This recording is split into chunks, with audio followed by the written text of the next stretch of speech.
बांग्लादेश का Matarbari port develop जा रहा है। यह पोर्ट बनने से भारत, भूटान, नेपाल को भी फायदा होगा। वहीं चीन की नींद उड़ जाएगी।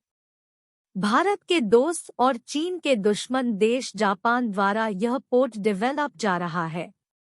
चीन जो कि बांग्लादेश को भारत के खिलाफ इस्तेमाल करने की कोशिश करता है, उसे करारा झटका लगा है। चीन के दुश्मन और भारत के दोस्त जापान की मदद से बांग्लादेश का मातरबारी बंदरगाह विकसित किया जा रहा है। गहरे पानी का यह पोर्ट बड़े बड़े कार्गो शिप्स का भी नया ठिकाना बन सकता है। यह शुरू हुआ तो भारत के लिए गेम चेंजर साबित हो सकता है। वहीं चीन की नींद उड़ जाएगी। दरअसल मातरबारी बंदरगाह से भारत को भी फायदा होगा, नेपाल को भी लाभ होगा और बांग्लादेश के तो देश में ही बन रहा है यह बंदरगाह। इस समीकरण से चीन की नींद उड़ना स्वाभाविक है, क्योंकि चीन भारत के पड़ोसी देशों को आर्थिक मदद देकर उन पर दबाव डालने की कोशिश करता है। लेकिन यह बंदरगाह डेवलप होने में जापान का हाथ है। यह बात चीन को हजम नहीं होगी। क्या है जापान की प्लानिंग?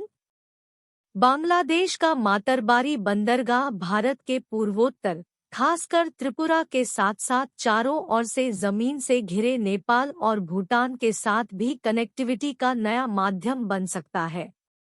इस बंदरगाह पर जापान के सहयोग से तेजी से काम किया जा रहा है। जापान ने पिछले कुछ समय से भारत के पूर्वोत्तर के राज्यों में काफी ध्यान दिया है। जापान का पूरा फोकस इस क्षेत्र में एक इंटीग्रेटेड और उन्नत आपूर्ति श्रृंखला बनाने की है।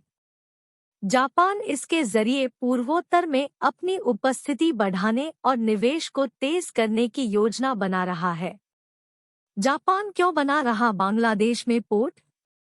इंडिया नैरेटिव की रिपोर्ट के अनुसार वर्तमान में लगभग 350 जापानी कंपनियां बांग्लादेश में काम करती हैं।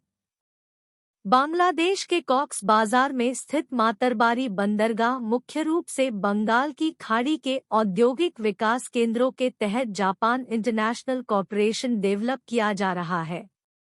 Japan external trade organisation JETRO के चीफ डायरेक्टर जनरल सुजुकी ने इंडिया नैरेटिव को बताया कि जापान एक दूसरे की ताकत का लाभ उठाने और उसे आगे बढ़ाने के लिए भारत के पूर्वोत्तर और बांग्लादेश के बीच बेहतर कनेक्टिविटी चाहता है। भारत जापान के लिए कैसे गेम चेंजर होगा यह पोर्ट?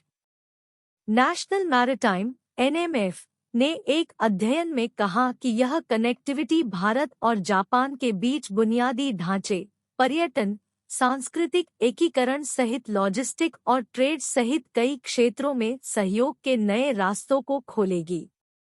भारत के लिहाज से देखा जाए तो एक बार जब गहरे समुद्र का मातरबारी बंदरगाह चालू हो जाता है, तो हल्दिया बंदरगाह के माध्यम से वर्तमान में व्यापार की जाने वाली बड़ी संख्या में वस्तुओं को यहां से एक्सपोर्ट किया जा सकेगा। इससे हल्दिया बंदरगाह का भार भी कम हो जाएगा। चीन का बढ़ता प्रभाव होगा कम। यह परियोजना बांग्लादेश में चीन के बढ़ते प्रभाव को रोकने में भारत की मदद भी करेगा। चीन बेल्ट एंड रोड इनिशिएटिव के माध्यम से आक्रामक रूप से अपने प्रभाव को बढ़ा रहा है। एक विश्लेषक ने बताया कि मातरबारी बंदरगाह का रणनीतिक महत्व है। यह कनेक्टिविटी को बढ़ावा देगा, लेकिन विशेष रूप से यह भारत और जापान दोनों को चीन के बढ़ते प्रभाव को संतुलित करने का एक बड़ा अवसर देगा।